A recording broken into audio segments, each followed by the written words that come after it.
大家好，我是克夏佛教中心的孝敬讲法师，是尊贵的赞德古仁波切的弟子。今天跟大家继续分享仁波切的英文书《Compassion Conquers All》。这本书呢，目前中文还没有完全一样的中文版，不过在其他的怎么说呢，仁波切的其他中文书里都已经收录了，有一两本吧，中文书里都已经收录了这一个部分的内容，因为这是一个很重要的内容，是仁波切在怎么说他早期的克夏佛教中心成立初期，其中一个很重要的仁波切其中一个很重要的一个教诲，是关于慈悲心的一个培养。那我们上一期呢是跟大家介绍了修行八颂的第一颂，那今天即将进入第二颂。在第一颂呢，我们第一颂的内容是怎么说？第一颂内容主要是讲我们要珍惜世界上的每一个众生，就是把他们当成比如意宝还要宝贵。那第一颂恒怀真爱，就是我与一切有情众，视之尤甚如意宝，愿成满彼救经历，恒常心怀真爱情。就是说，为什么这么说呢？因为如意宝能够给我们一切的物质上的需要，但是它却不能给我们带来圆满的正悟。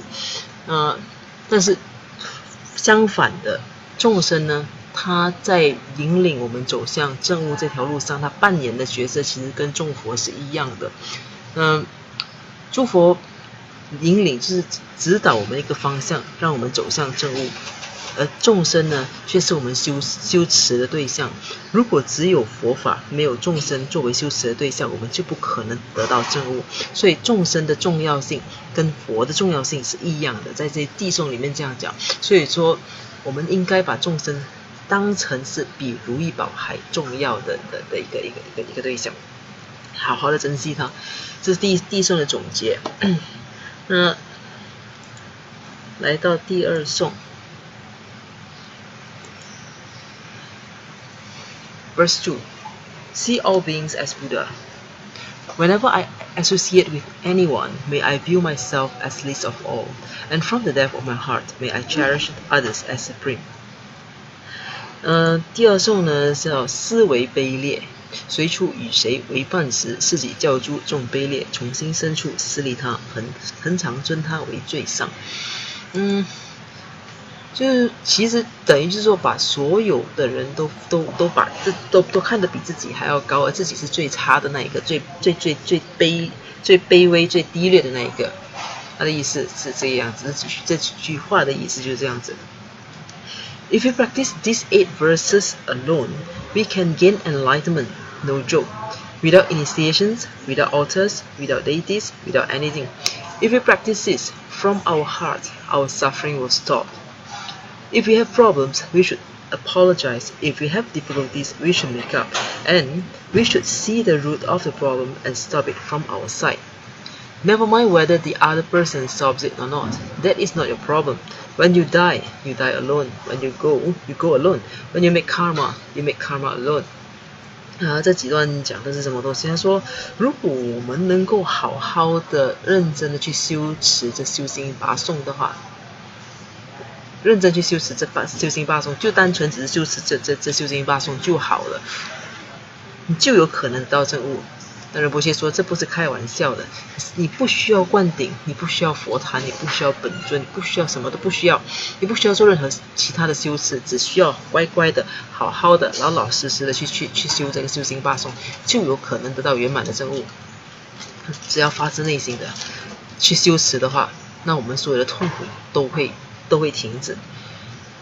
那说，如果我们有什么问题，本身有问题的话，那我们应该要道歉。那如果说我们遇到什么难处的话呢，尝试去弥补它。应该看到问题的根本过后呢，就要从自己这个方面做起，去解决那个问题。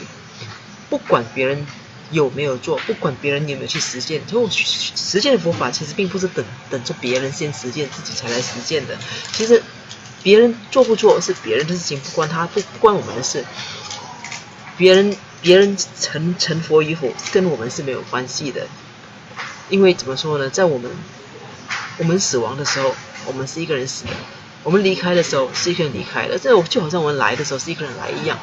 那如果说我们造业的话，那也是一个人造业的，那跟别人是没有关系的，就是没有太直接的关系，所以根本就是我们的证悟呢，其实并不需要等其他人，我们也不需要受到其他人影响，不要因为别人做了错误的事情，不要因为别人没有在修持，我们也因此而不修持。那这几段的意思是这个样子。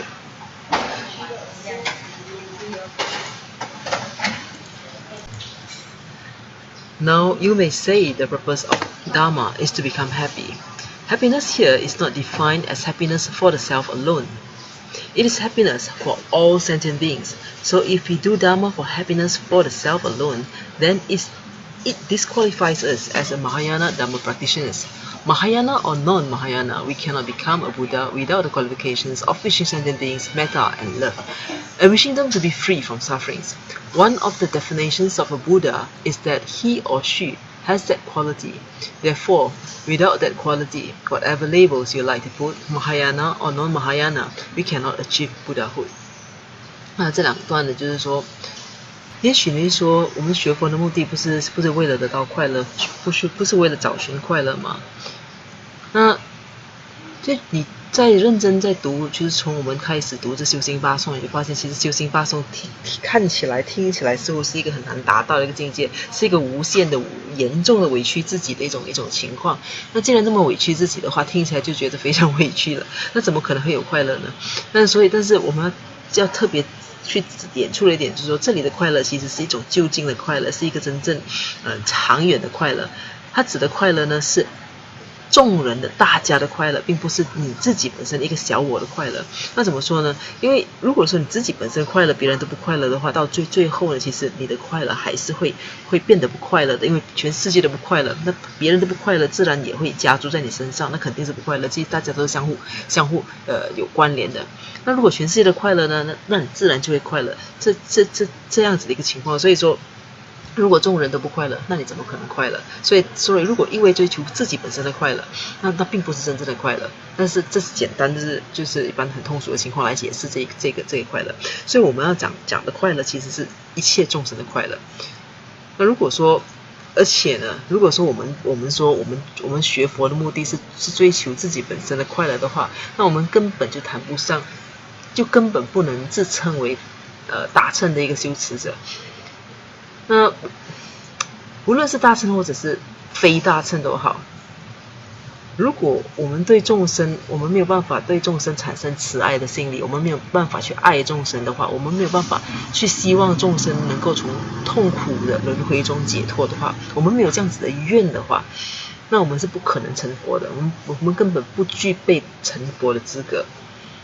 那讲，因为其实对佛的定义，其中一个定义呢，就是说他必须拥有希望众生都能成佛的一个特质，这是佛的其中一个很重要的一个特点。所以因此，如果说没有这样子的一个特点的话呢，不管你要放些什么标签都好，你喜欢说你自己是大乘啊、非大乘啊，无论是什么标签，你是不可能成佛的。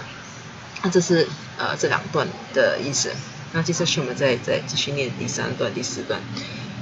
Dear friends, why run away, avoid, deny? Why not give in to concern and acting for others, acceptance, patience, and calm, abiding? Because that's who we really are. If that's not so, why does Buddha teach us to find that within ourselves? If enlightenment is not within, where might it be? When we go deeper and not only hold others dear, but see them as supreme, it is their inherent enlightenment that we focus on. When the prison bars of pride are broken, the flower of humility can blossom. Our view becomes pure. Due to bad karma, we get wrong views. Due to wrong views, even our spiritual teachers or Buddhas that may appear to us will be perceived as impure. Guru devotion is the training to be able to humble ourselves, to put our ego, put our pride, put our knowledge, put everything down in front of a guru, whom we visualize as the Buddha. In learning to do that, we are able to apply it to everyone else. It starts from there. Humility is the name of the game. 这个第二颂很短。现在基本上英文的部分我们已经念完了，那现在跟大家用中文稍微解释一下。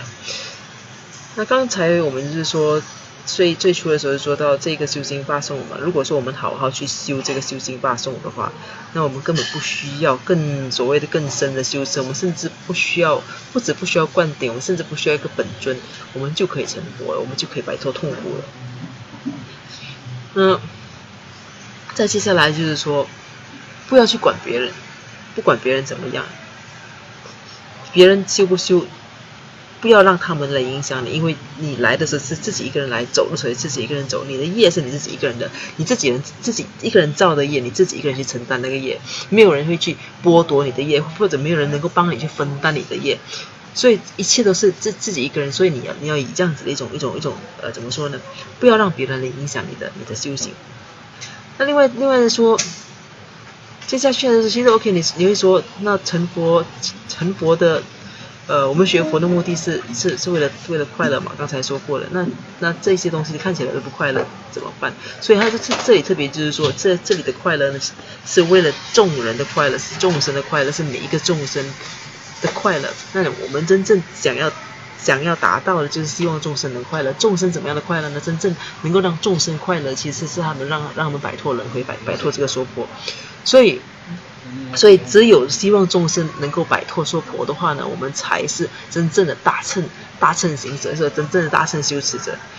那接下去刚刚那几段是说，那人不接说，那为什么你为什么要逃避？为什么要逃避？为什么要否定这一切？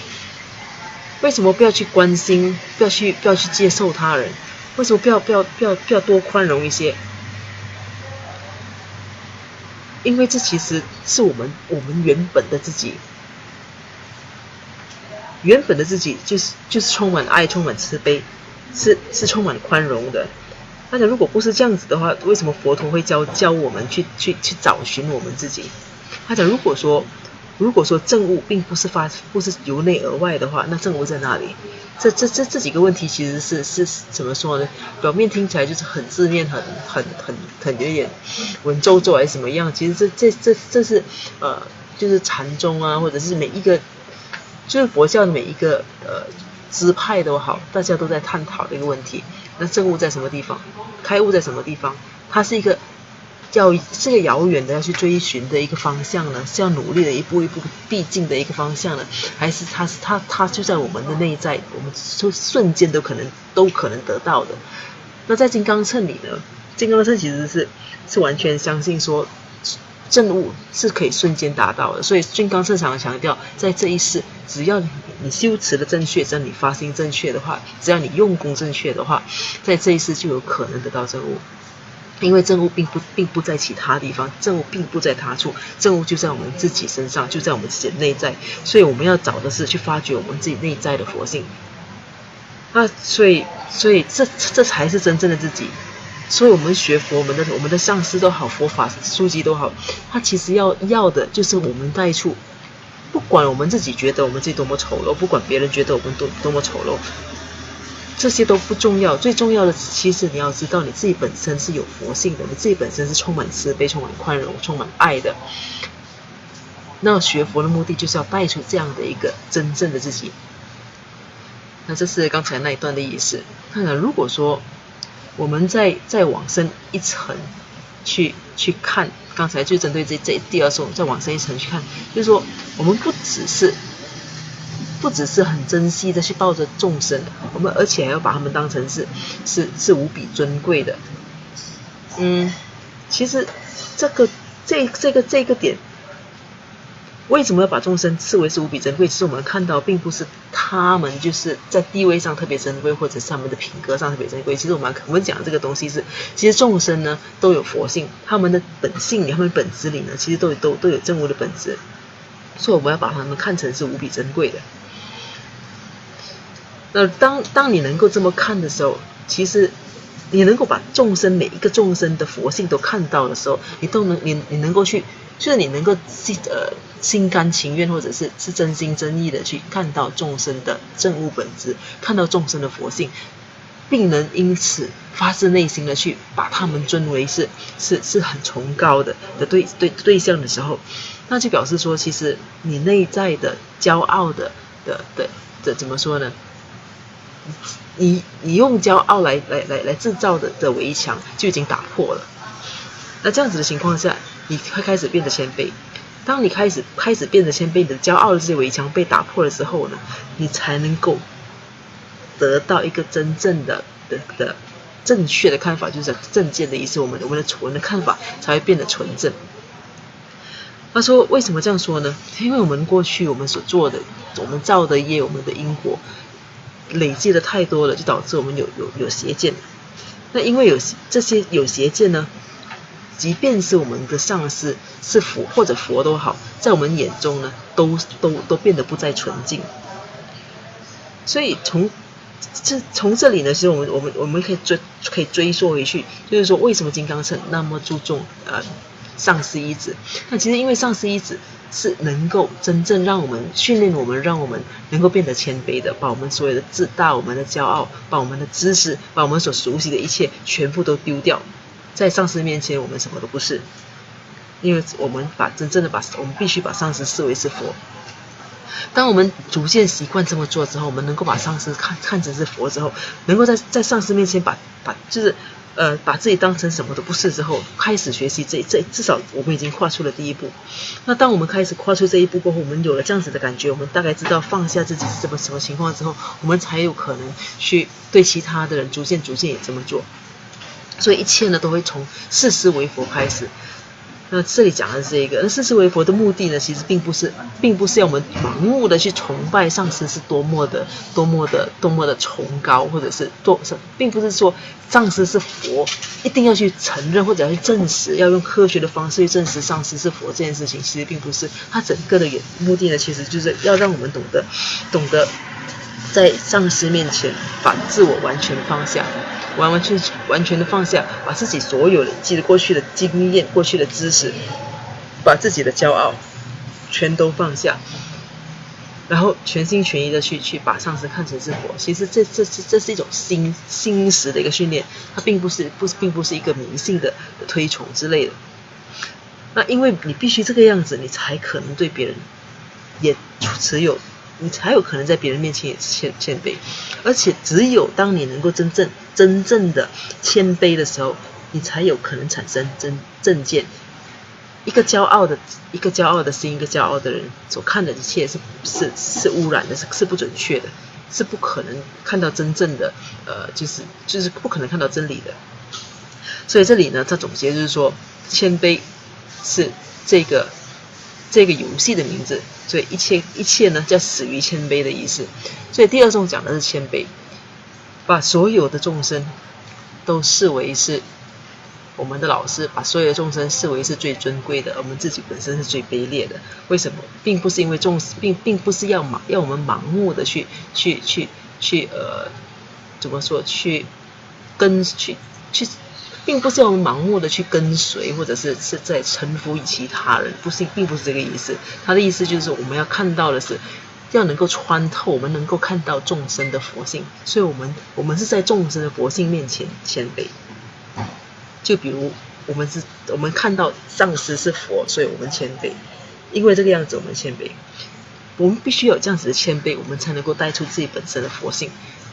那这是第二颂。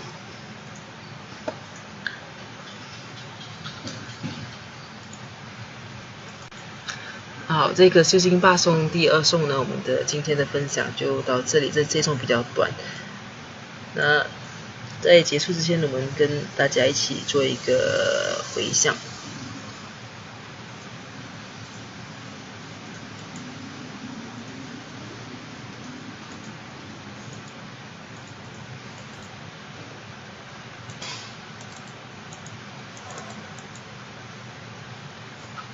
如宝珍贵菩提心，未生出者愿生出，以生出之菩提愿，其不退转倍增长。如宝珍贵之空性，未生出者愿生出，以生出之空性宝，其不退转倍增长。愿以此修，与一切功德，利益所有众生诸法弘，显明至尊善慧名称师所示佛法心要诸圣教。唯愿世世不离真上师，唯愿随时享有圣正法，并于地道功德圆满后，迅速证得金刚持果位。愿我趁此善根力，速即成就上师佛，一切众生尽无疑，悉令安置是佛地。愿以弘扬众喀巴法王正法理则记，直系障碍之征兆，一切岁月悉圆满。我及他人之三世，以此相属二之意，祈愿善慧名称佛，教法永驻甚增长。愿昼吉祥，夜吉祥，昼夜60恒吉祥，一切事中皆吉祥。唯愿三宝常摄受，至尊上师身受永稳固，妙善法业普及遍十方。善为教法聚光照三域，众生未尽其请恒常住。好，那这一期的分享就到这里，我们待会儿再跟大家接下去分享修心八颂的第3颂，待会儿见。